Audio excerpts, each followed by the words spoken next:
Dah. Bismillahirrahmanirrahim. Assalamualaikum warahmatullahi wabarakatuh. Innal hamdalillah nahmaduhu wa nasta'inuhu wa nastaghfiruh wa na'udzu billahi min shururi anfusina wa sayyiati a'malina. Man yahdihillahu fala mudilla lahu wa man yudlil fala hadiya lahu. Asyhadu an la ilaha illallah wahdahu la syarika lahu wa asyhadu anna Muhammadan abduhu wa rasuluh. Sallallahu alaihi wa ala alihi wa sallama tasliman katsira, amma ba'd. Hadirin, a'azani Allah wa iyyakum. Kita lanjutkan materi kita, dan insyaallah di malam hari ini materi penutup dari kajian tentang rukun iman yang keempat, yaitu iman kepada Rasul-Rasul. Dan insyaallah pertemuan berikutnya kita masuk ke rukun iman yang kelima, yaitu al-iman bil yaumil akhir. Dan pembahasan terakhir ini kita masih membahas tentang nabi-nabi palsu. Dan kita sudah sebutkan dalil-dalil dari Al-Quran dan hadis dan juga ijma' para sahabat bahwasanya tidak ada nabi setelah Nabi Muhammad SAW. Beliau adalah penutup para nabi. Dan barang siapa yang meyakini ada nabi lain setelah Nabi Muhammad SAW, atau dia ragu apakah Nabi Muhammad sebagai penutup para nabi, maka dia statusnya setelah sampai hujjah kepada dia keluar dari Islam. Terlebih lagi orang yang mengaku sebagai nabi. Dan dalam hadis yang kita sebutkan, Nabi memperingatkan akan ada 30 orang para pendusta yang semua mereka mengaku sebagai nabi sepanjang zaman sampai hari kiamat nanti. Kenapa 30? Padahal kalau kita jumlah kalau kita hitung-hitung banyak sekali. Di negara kita aja sudah banyak yang ngaku nabi. Disebutkan oleh para ulama, maksudnya 30 ini 30 yang mereka ini punya pengaruh besar, punya pengaruh yang sangat besar, punya pengikut yang besar, sehingga mereka masuk hitungan. Dan insya Allah di kesempatan malam hari ini kita akan menyampaikan sepenggal sedikit kisah-kisah mereka yang mengaku sebagai nabi peninggal Nabi Muhammad SAW, setelah Nabi Muhammad SAW. Sekarang kita bagi bagian yang pertama, yaitu mereka yang mengaku sebagai nabi yang muncul di zaman Nabi Muhammad SAW. Jadi yang ngaku jadi nabi ini sudah ada dari zaman Nabi masih hidup. Zaman Nabi masih hidup mereka muncul mengaku sebagai nabi, dan mereka punya pengikut yang besar. Ya, pengaruhnya lumayan banyak, sehingga menjadi benalu di tengah-tengah kaum muslimin. Yang pertama kali muncul dan yang pertama kali diperangi, yaitu ada seorang yang bernama disebut Al-Aswad Al-Ansi. Al-Aswad Al-Ansi. Al-Aswad Al-Ansi ini nama aslinya Abhalah bin Ka'ab bin Ghawth Al-Ansi Al-Madhiji. Dia itu Al-Aswad itu julukannya dia, Al-Aswad, bukan namanya dia, julukannya Al-Aswad. Aswad itu artinya hitam, karena orang ini dia orang kulit hitam. Orang kulit hitam ngaku nabi di zaman Nabi SAW, dan dia muncul di akhir-akhir menjelang Nabi Muhammad SAW meninggal dunia tahun ke-11 Hijriyah, dan dia muncul di negeri Yaman. Dan dia punya kekuatan di situ. Dia punya kekuatan, punya pasukan, Al-Aswad Al-Ansi ini, sehingga dia pada waktu itu membunuh Amir kota San'a. Amir kota San'a pada waktu itu seorang mukmin dibunuh sama dia, kemudian istrinya dia dipaksa suruh nikah sama dia. Istrinya Amir San'a ini bernama Syahr bin Badan. Dibunuh, istrinya dipaksa suruh kawin sama dia. Istrinya seorang mukminah. Kemudian dia beri ngaku dia punya julukan Rahman Al-Yaman. Diberikan julukan dia seperti itu. Kemudian juga disebutkan Al-Aswad Al-Ansi ini dia punya keajaiban yang membuat pengikutnya semakin percaya yakin sama dia. Ya, dia punya beberapa sihir. Ya, kemudian juga disebutkan dia itu punya himar tunggangan yang terlatih. Sehingga seakan-akan himar itu bisa disuruh sama dia sujud sama dia. Itu jadi orang semakin percaya ngelihat hal seperti itu. Semakin percaya, semakin banyak pengikutnya. Si Aswad Al-Ansi ini. Sampai akhirnya Rasulullah SAW dan para sahabatnya sudah mulai risih dengan kelakuan orang ini. Akhirnya Rasulullah SAW memerintahkan para sahabat untuk membunuh orang ini. Pergi ke Yaman sana, bunuh dia, Aswad Al-Ansi ini. Kemudian beberapa sahabat dikirim oleh Nabi SAW, diantaranya Qais bin Abdi Yaghuth, dikirim ke negeri Yaman dengan beberapa sahabat yang lainnya, bekerja sama dengan istri Amir San'a yang dipaksa kawin sama dia itu, hingga pada akhirnya si Aswad Al-Ansi ini dibunuh oleh seorang sahabat yang bernama Fairuz Ad-Dailami di Yaman sana. Ketika si Fairuz Ad-Dailami ini radhiyallahu anhu berhasil membunuh Al-Aswad Al-Ansi ini, kabarnya langsung wahyu sampai kepada Nabi SAW di hadapan para sahabatnya. Nabi berkata, telah menang Fairuz. Jarak jauh Nabi sampaikan wahyu. Ya, Fairuz Ad-Dailami ini ya radhiyallahu anhu, beliau wafat di zamannya Muawiyah, zaman Khalifah Muawiyah bin Abi Sufyan di tahun ke-50. Jadi setelah kejadian itu dia masih hidup lama, sahabat Nabi ini. Tapi akhirnya bagaimana cara untuk menyadarkan orang-orang Yaman ini kedustaan si Aswad Al-Ansi ini? Gimana caranya ini diumumkan? Bingung. Akhirnya udah kepalanya dipenggal, kemudian dilempar kepalanya di tengah kota, di kota San'a, sehingga para pengikutnya melihat itu kocar-kacir ketakutan. Kemudian sahabat ini yang memenggal kepalanya sambil berteriak, asyhadu anna Muhammadar Rasulullah wa anna ab'alah kadzdzab. Aku bersaksi bahwasanya Muhammad SAW adalah utusan Allah dan bahwasanya Abhalah ini seorang pendusta. Lemparkan kepalanya di tempat umum, kemudian para pengikutnya kocar-kacir ketakutan kabur dari San'a. Ya, ini nabi palsu pertama yang dimusnahkan, yang di zaman Nabi SAW dibunuh oleh para sahabat. Kemudian yang kedua, nabi palsu yang kedua yang muncul di zaman Nabi SAW juga Nabi bertemu bahkan sama orang ini, yaitu Musailimah Al-Kadzdzab. Musailimah ma'ruf, ini terkenal kisah-kisahnya nabi palsu. Jadi Musailimah ini dia tokoh dari Bani Hanifah. Bani Hanifah di Yamamah sana, dia tokoh, dia pembesar. Dia punya kaum yang sangat besar. Kaumnya yang ngikutin dia itu jumlahnya besar puluhan ribu. Ini nggak main-main Musailimah ini.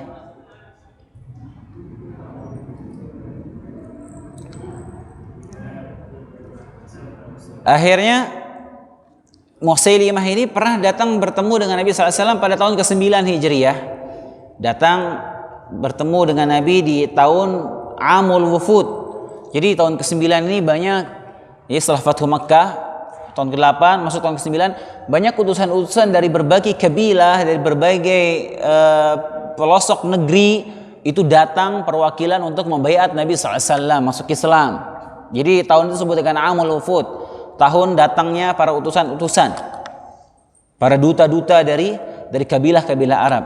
Nah, salah satu yang datang menemui Nabi SAW adalah Musailimah ini. Datang dia menemui Nabi, kemudian dia minta terang-terangan kepada Nabi SAW agar diberikan kenabian. Dia minta supaya dia itu dijadiin nabi juga. Kemudian dia bilang, in ja'ala li Muhammadun al-amr min ba'dihi tabi'tuhu. Kalau seandainya Muhammad menyerahkan kenabiannya setelah dia meninggal kepadaku, aku akan beriman kepada dia. Dia bilang gitu. Akhirnya Nabi SAW pernah bersabda mengenai Musailimah ini. Jadi Nabi SAW sudah memberikan isyarat.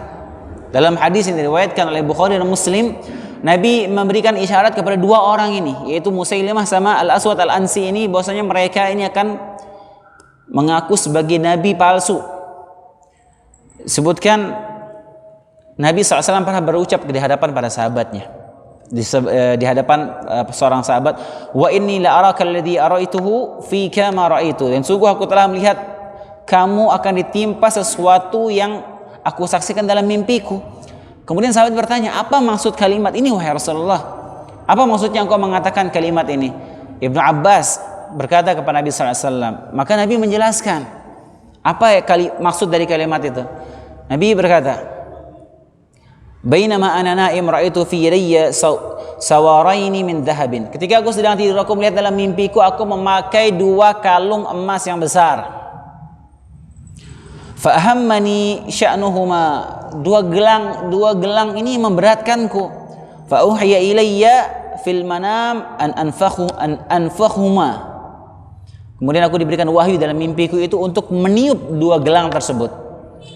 Fa nafakhtuhuma fatara, maka aku meniup dua gelang tersebut, maka dua gelang tersebut terbang hilang. Fa awwaltuhuma kadibaini yakhrujani ba'di, maka aku mentakwil mimpiku itu, dua gelang itu ibarat dua gelang itu adalah dua orang pendusta yang akan muncul setelahku. Fakana ahaduhuma al-Ansi, salah satunya al-Ansi, Al-Aswad Al-Ansi tadi, wal akhar Musailimah al-Kadzdzab sahibul Yamamah, yang satu lagi Musailimah al-Kadzdzab. Ini hadis sahih diriwayatkan oleh Bukhari dan Muslim. Jadi Nabi ketika masih hidup sudah mengisyaratkan dua orang ini dia akan mengaku jadi nabi. Taib. Akhirnya Musailimah al-Kadzdzab ini semakin banyak pengikutnya. Sepeninggal Nabi Muhammad SAW, Nabi SAW meninggal tahun ke-11 Hijriah, pengikut Musailimah ini semakin besar. Semakin banyak pengikutnya dari Bani Salimah, dari di daerah Yamamah sana. Dan dia juga memberikan julukan kepada dirinya Rahman Al-Yamamah. Diberikan juga sama seperti Al-Aswad Al-Ansi tadi. Akhirnya naiklah Abu Bakar radhiyallahu anhu menjadi khalifah. Karena di zaman Abu Bakar menjadi khalifah, ya, beliau menjadi khalifah itu nggak lama, ya, sekitar 2,5 tahun Abu Bakar. Dan di 2,5 tahun ini beliau tidak ada ekspansi militer ke luar daerah lah. Kenapa? Karena keadaan politik negeri pada waktu sangat kacau. Abu Bakar As-Siddiq radhiyallahu anhu disibukkan di masa jabatannya ngurus negeri kaum muslimin yang sedang carut marut setelah peninggal Nabi SAW. Banyak yang murtad, muncul nabi baru, ini nggak mau mengeluarkan zakat, sehingga Abu Bakar fokus di masa khilafahnya memerangi orang-orang ini. Berbeda zaman Umar bin Khattab perang sana sini menaklukkan Romawi dan Persia. Misalnya zaman Abu Bakar lah. Maka Abu Bakar pun sudah gerah sama Musailimah ini dan pengikutnya semakin besar. Maka Abu Bakar mengumpulkan pasukan dan langsung menunjuk Khalid bin Walid sebagai panglima perang di situ untuk memerangi Musailimah al-Kadzdzab. Maka berangkatlah pasukan Khalid bin Walid ini, pasukan besar, dan dalam pasukan itu sebagian besarnya sahabat Nabi radhiyallahu anhum ajma'in yang ikut perang bersama Khalid ini. Ternyata di sana dia dihadapkan dengan pasukannya Musailimah al-Kadzdzab ini yang sangat besar, dan pasukan mereka pasukan siap tempur, dan mereka jago dalam pertempuran, peralatan perang mereka bagus, dan mereka seakan sedang berjihad di jalan Allah. Bayangin, seakan-akan mereka sedang berjihad, pengen mati syahid lawan pasukannya Khalid bin Walid, pasukan kaum muslimin. Sehingga terjadilah pertempuran yang sangat besar yang terkenal disebut dengan Ma'rakatul Yamamah, nama perang ini. Perang melawan pasukannya Musailamah ini Ma'rakatul Yamamah. Ini perang yang sangat besar ya. Sehingga pada saat Ma'rakatul Yamamah ini banyak sekali sahabat Nabi yang meninggal dunia. Salah satu faktor yang mendorong Abu Bakar dan Umar mengumpulkan Al-Quran dijadi satu buku gara-gara banyaknya penghafal Al-Quran yang tewas, yang meninggal dunia pada perang Ma'rakatul Yamamah ini. Takut nanti para penghafal Al-Quran habis, meninggal, sehingga muncullah ide untuk membukukan Al-Quran. Taib. Sebelum kita lanjutkan ke kisah perangnya, kita sebutkan dulu Musailamah Al-Kadzdzab ini sempat menulis surat kepada Nabi SAW. Dia ngirim surat nih pada Nabi. Isi suratnya begini. Si Musailamah bilang, min Musailimah Rasulillahi ila Muhammad Rasulillah sallallahu alaihi wasallam. Amma ba'd. Surat ini dari Musailimah utusan Allah kepada Muhammad utusan Allah, dia bilang begitu. Luar biasa orang ini. Percaya diri sekali dia. Amma ba'd. Fa inni usyrikta fil amri ma'ak. Wa inna lana nisful ardi wa li Quraisy nisful ard walakinna Quraisyan ya'tadun. Sungguhnya aku menjadi sekutumu dalam kenabian, wahai Muhammad. Kami memiliki setengah bumi dan Quraisy memiliki setengah bumi, akan tetapi orang Quraisy itu melampaui batas. Kata Musailamah mengirim surat kepada Nabi begitu. Jadi Musailamah ini dia nggak ngajak kaumnya untuk kufur kepada Nabi Muhammad SAW lah. Dia nggak nyuruh kaumnya untuk mengingkari kenabian Nabi Muhammad, enggak. Hanya saja dia mengajak orang untuk mengakui dia sebagai Nabi. Bareng join kenabian. Setelah Nabi dia yang berhak jadi Nabi. Bahkan sebelum Nabi meninggal dia sudah mengklaim dirinya sebagai Nabi. Musailamah ini. Dan salah satu faktor yang paling besar yang menjadikan kekuatannya Musailamah ini sangat besar pada waktu itu, yaitu ada salah seorang pengikut Nabi Muhammad SAW pada awalnya, sahabat Nabi. Kemudian Nabi mengutus seorang ini untuk berdakwah di Bani Salimah, di kampungnya, di Yamamah, di negerinya Musailamah, suruh mendakwahkan Islam. Ternyata dia bukannya mendakwahkan Islam orang ini, ya, yang tadi sudah beriman kepada Nabi Muhammad SAW, dia malah murtad. Dia murtad, kemudian dia menyebarkan isu di Bani Salimah ini bahwasanya Nabi Muhammad SAW mengangkat Musailimah Al-Kadzdzab ini sebagai sekutunya, mengangkat dia sebagai Nabi juga, join kenabian. Maka semakin tersebar, semakin orang percaya sama kenabiannya Musailimah ini gara-gara orang ini. Taib. Setelah Nabi membaca suratnya dari Musailimah tadi itu, di utusannya 2 orang datang, ditanya sama Nabi, apa pendapatmu? Apa pendapat kalian berdua sama orang ini, Musailimah ini? Kata mereka, ya kami mengatakan sebagaimana yang mereka katakan, sebagaimana yang dia katakan. Ya, dia percaya itu Musailimah Nabi. Percaya diri dia ngomong seperti di depan Nabi SAW. Kata Nabi SAW, wallahi laula an rusul la tuqtal la darabtu a'naquhuma. Demi Allah, kalau seandainya utusan dari suatu negeri, satu kerajaan, utusan ke negeri lain itu tidak boleh dibunuh, maka pasti aku akan penggal kalian berdua, kata Nabi SAW. Kalau zaman dulu itu ada kode etik. Kalau ada utusan ngantar surat atau ngantar pesan dari raja yang lain, dari negeri lain, nggak boleh dibunuh. Kalau itu dibunuh itu pelanggaran berat.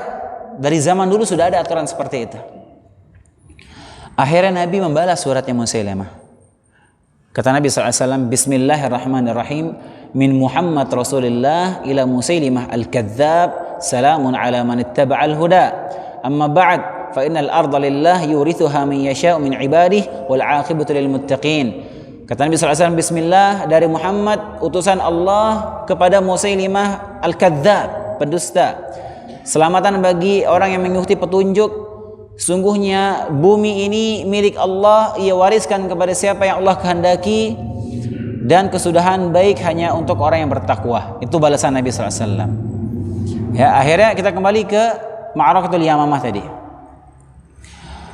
Peranglah, terjadilah pertempuran yang sangat besar, ya, ribuan kaum muslimin meninggal pada waktu itu. Sampai akhirnya si pasukannya Musailimah ini terdesak. Dia terdesak. Mereka mundur masuk ke benteng terakhir pertahanan mereka. Musailimah dan pengikutnya bertahan di benteng tersebut. Kaum muslimin kesusahan untuk menembus benteng itu. Bentengnya cukup kokoh, pintunya kuat. Ini udah pertahanan terakhir mereka. Gimana caranya ini benteng tembus? Sampai ada seorang sahabat Nabi bernama Al-Bara bin Malik. Dia minta dilempar pakai alat seperti alat ketapel tuh, dia disuruh lempar badan saya masuk ke sana, kata dia, sahabatnya. Jadi kayak semacam ketapel tuh manjanik, dia minta dia dilempar masuk ke sana biar saya masuk sendiri ke sana.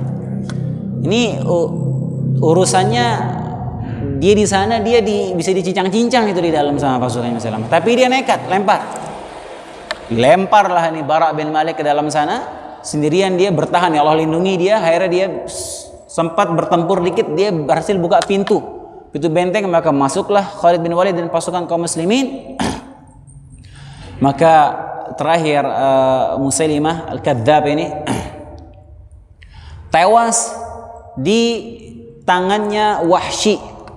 Wahsy ini budak yang membunuh Hamzah bin Abdul Muthalib pas perang Uhud.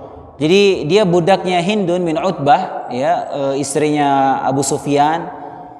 Istrinya Abu Sufyan, Hindun ini bapaknya, pamannya, sama saudaranya dibunuh sama Hamzah pas perang Badar. Jadi dia dendam luar biasa. Si Wahsy, dia punya budak Wahsy. Wahsy ini orang kulit hitam, dia jago sekali main tombak. Terkenal sangat jago main tombak. Dia bilang kalau kamu bisa bunuh Hamzah kamu bebas. Maka pas perang Uhud dia nggak bunuh siapapun, dia cuma menyelinap nyari Hamzah, dia tombak, tewas Hamzah, meninggal radhiyallahu anhu. Di tangannya Wahsy kena tombak di bagian perutnya. Kemudian Wahsy ini berjalan tahun sampai Fathu Makkah tahun ke-8 Hijriah. Itu perang Uhud itu tahun ketiga. Dia membunuh Hamzah tahun ketiga Hijriah. Pas tahun ke-8 Hijriah, pas Fathu Makkah, ditaklukkan kota Makkah oleh Nabi SAW dan para sahabatnya. Maka Wahsy ini masuk Islam. Syahadat dia. Setelah dia masuk Islam, Nabi masih nggak mau ngeliat mukanya dia. Sakit hati Nabi masih ketika kalau ngeliat mukanya dia ingat pamannya. Nabi sangat cinta sama Hamzah luar biasa. Dibunuh sama dia.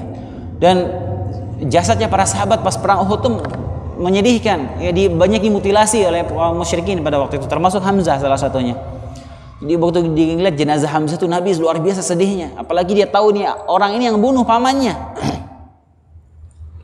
Karena setelah Wahsy ini masuk Islam, setiap kali Wahsy ini muncul Nabi palingkan mukanya, nggak mau ngeliat Wahsy ini, suruh dia ke sana. Suruh pergi ke sana dia.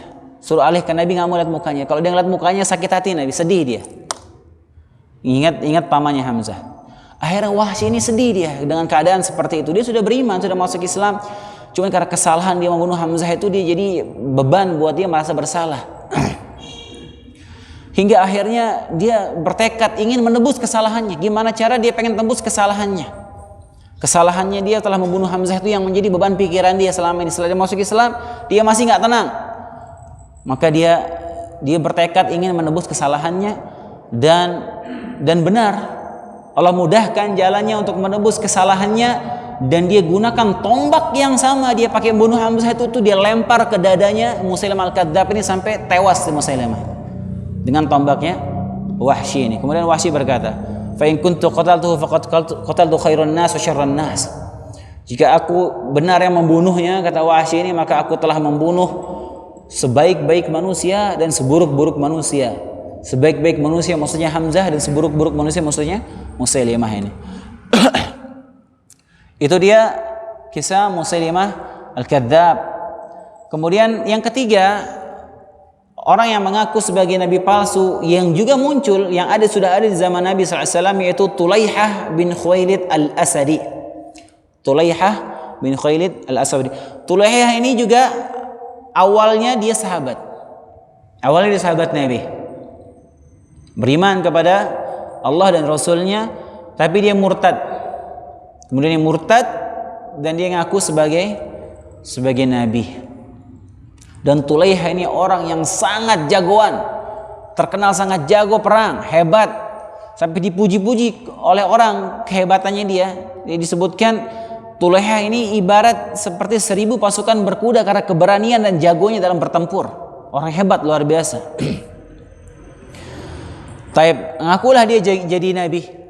Kemudian dia keliling mempengaruhi beberapa kabilah-kabilah di suku Arab pada waktu itu, diantaranya kabilah Ghatafan dan kabilah Asad dan kabilah At-Tai. Dipengaruhi sama dia sehingga percaya dia sebagai Nabi. Si Tulaiha ini. Sehingga dia punya pengikut juga cukup besar dari beberapa kabilah tersebut. Lagi-lagi Abu Bakar radhiyallahu anhu menyiapkan pasukan untuk memerangi dia, Tulaiha dan pengikutnya. Sehingga terjadilah pertempuran besar. Pertempuran antara pasukan Abu Bakar dengan Tulaiha ini.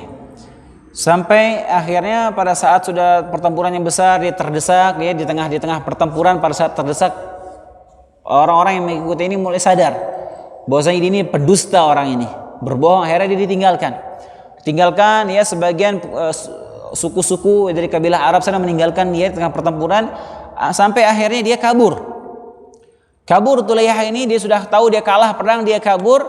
Sempat dikejar dia sama Ukasyah bin Mihsan sama Thabit radhiyallahu anhuma, dua sahabat Nabi yang mulia.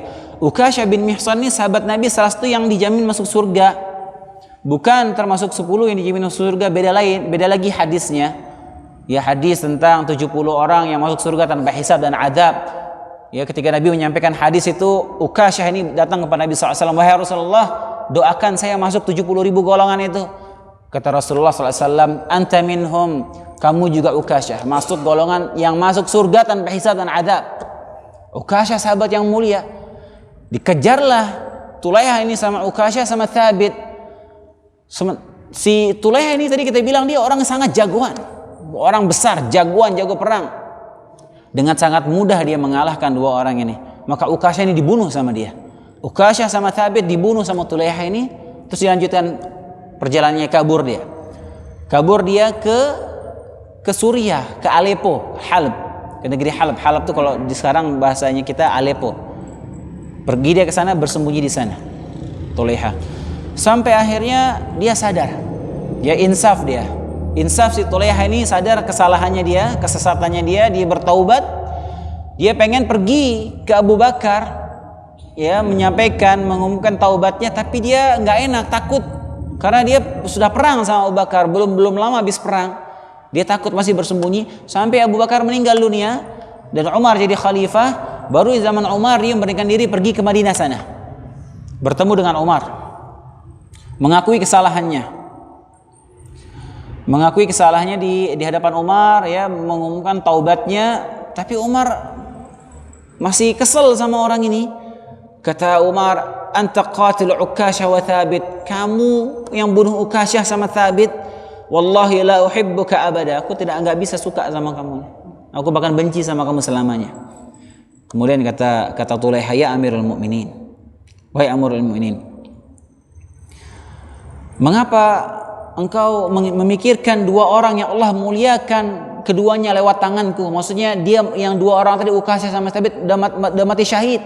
Allah memuliakan dia, jangan kau pusingin dia udah mati syahid di tanganku, kata.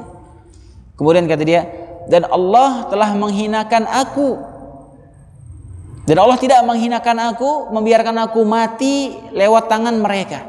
Jadi Allah selamatkan aku, nggak terbunuh pada waktu itu. Kalau aku terbunuh waktu itu aku mati kafir, tapi Allah selamatkan aku, kata dia. Maka kemudian dia minta maaf, dia membaiat Umar bin Khattab, maka Umar memaafkan dia. Jadi Tulaiha ini dia bertaubat. Dia sempat ngaku jadi nabi, sempat perang juga, pengikutnya banyak, tapi di masa Umar bin Khattab dia bertaubat, ya. Dia ada juga yang ngaku jadi nabi palsu, udah perang, udah bunuh-bunuhan, taubat. Akhirnya bahkan nggak cukup sampai di situ, si Tulaiha ini ikut perang di Nahawan. Ia membela kaum muslimin dan dia mati syahid. Akhirnya dia mati syahid. Tulaihah al-Asadi ini. Taib, itu dia 3 nabi palsu yang muncul di zaman Nabi SAW. Taib. Kemudian ada beberapa nabi palsu yang muncul di zaman sahabat setelah wafatnya Nabi SAW. Yang pertama ada yang namanya Laqit bin Malik al-Azdi. Ya, dia juga punya julukan Dhu Taj. Laqit bin Malik al-Azdi. Ini juga ngaku nabi. Ini zaman Abu Bakar radhiyallahu anhu. Juga sama, Abu Bakar juga mengumpulkan pasukan untuk memerangi orang ini. Memerangi pasukannya Laqit ini. Dia punya pengikut yang siap bertempur demi dia. Dan akhirnya dia juga berhasil dikalahkan. Dia peperangan cukup besar, pasukannya dia sampai disebutkan 1000 orang yang tewas pada saat pertempuran tersebut. Tapi kemudian juga nabi palsu yang muncul zaman sahabat perempuan sekarang ini. Ya, kita disebutkan hadisnya pertemuan yang lalu, di antara 30 itu dalam riwayat Ahmad ada 4 dari 30 orang itu yang ngaku nabi dari kalangan wanita, namanya Sajah binti Al-Harith. Sajah binti Al-Harith. Ini dia juga ngaku jadi nabi. Ya, wanita ini ngaku jadi nabi, ya, ngaku diturunkan wahyu kepada dia, punya pengikut, kaumnya juga fanatik sama dia, ngakui dia jadi nabi, punya pasukan besar juga, sampai akhirnya pada saat pasukannya Abu Bakar mau memerangi Musailimah ini, ternyata pasukannya dia juga mau datang mau menemui Musailimah, bukan mau memerangi, mau menemui Musailimah. Ya, mungkin dia mengadakan reuni nabi palsu gitu atau jenisnya. Akhirnya Musailimah sempat kaget ngeliat dia, dia bawa pasukan ini, si Sajah ini, si perempuan ini. Ternyata dia bukan mau perang. Akhirnya diadakanlah pertemuan. Bertemulah berdua orang nabi palsu ini, Musailimah sama Sajah. Dibuatkan tenda yang mewah, dikasih wangi-wangian, duduklah mereka 4 mata ngobrol nih. Mau sharing wahyu ceritanya. Coba wahyu kamu apa? Ya, kamu juga wahyu kamu apa? Si Sajah sama Musailimah ini. Akhirnya, ya kamu duluan. Musailimah nyuruh, mana wahyumu? Kata si Sajah, ya kok perempuan sudah duluan, kamu duluan. Ya udah, akhirnya Musailimah bacakan ayat-ayat palsunya dia. Jadi Musailimah ini dia pengen ngikutin Al-Qur'an, dia bikin ayat-ayat palsu. Ya, di Al-Qur'an dari surat Al-Fil, alam tara kaifa fa'ala rabbuka bi ashabil fil, alam yaj'al kaydahum fi tadlil. Dia bikin surat Al-Fil juga dia punya Al-Fil, anfuhu tawil, ya. Gajah Al-Fil itu artinya gajah, hidungnya panjang, badannya besar, dibikin kayak begitulah. Dan rakyatnya percaya sama dia. Akhirnya dibacakanlah ayat-ayat palsunya dia, Musailimah ini. Di hadapan si wanita ini. Dahlah dia sharing wahyu sampai akhirnya nikah dia 2 orang ini. Wow, jadilah sudah tuh pasangan 2 sejoli nabi palsu. Akhirnya udah setelah dia bertemu, akhirnya dikawinin dia sama Musailimah ini, pulanglah si Sajah ini ke kampungnya. Dengan diarak-arak ya, semakin menyatukan kekuatan nih 2 nabi nih, akhirnya nikah.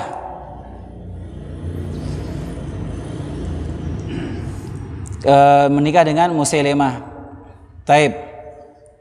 Akhirnya pengikutnya setelah dia pulang ke kampungnya nanya, apa maharmu dikasih sama Musailimah? Dia bilang, bingung juga dia, apa ya maharnya tadi? Dia belum menentukan mahar apa-apa. Akhirnya balik, minta mahar ke Musailimah itu. Akhirnya balik lagi saja ini sama pasukannya, pergi ke kampungnya Bani Salimah, minta ke Musailimah, apa maharmu menikahi aku? Akhirnya si Musailimah ini ngasih mahar keren.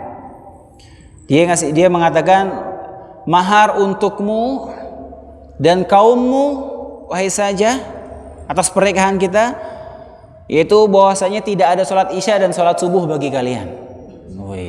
Jadi maharnya dihapusin sholat isya sama sholat subuh. Akhirnya juga setelah diperangi si Musailimah ini, si Sajah ini pun si Sa'jah ini, si wanita ini akhirnya insaf lah juga dia, ya kembali dia memeluk agama Islam. Jadi mu'allaf lagi, dia bertaubat dan sudah bagus taubatnya, dia memperbaiki keislamannya. Ini juga salah satu nabi palsu yang bertaubat, ya bertaubat. Kemudian juga muncul di zaman sahabat ada namanya Al-Mukhtar bin Abu Ubaid Al-Thaqafi. Ya, ini dari negeri Taif. Di Taif. Ini juga ngaku jadi nabi, dia juga diperangi, tapi yang memerangi dia pasukannya Abdullah bin Zubair. Abdullah bin Zubair anaknya Zubair bin Awam. Di tahun ke-67 Hijriah dia diperangi dan dibunuh di situ. Udah azan? Udah azan? 1 menit lagi. Jadi Asma bin Abu Bakar, Asma anaknya Abu Bakar As-Siddiq, ini ibunya Abdullah bin Zubair. Jadi Zubair bin Awam radhiyallahu anhu nikah sama anaknya Abu Bakar namanya Asma. Punya anak namanya Abdullah bin Zubair.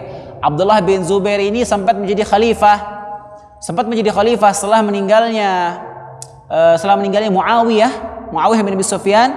Penduduk Hijaz, Mekah, Taif dan sekitarnya membaiat Abdullah bin Zubair ini jadi khalifah, dan khalifah resmi diakui dalam sejarah kaum muslimin. Dia sempat memimpin sekitar 6 bulan sampai akhirnya anaknya Muawiyah bin Abi Sufyan, Yazid bin Muawiyah datang dari Syam, nggak terima, nyuruh si pasukannya, suruh Zubair ini membaiat dia.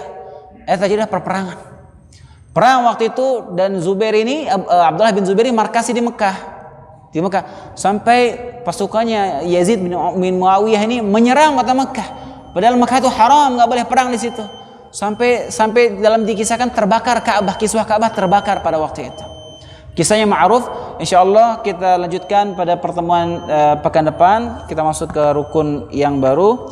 Subhanakallahumma bihamdika asyhadu an la ilaha illa anta astaghfiruka wa atubu ilaik. Assalamualaikum warahmatullahi wabarakatuh.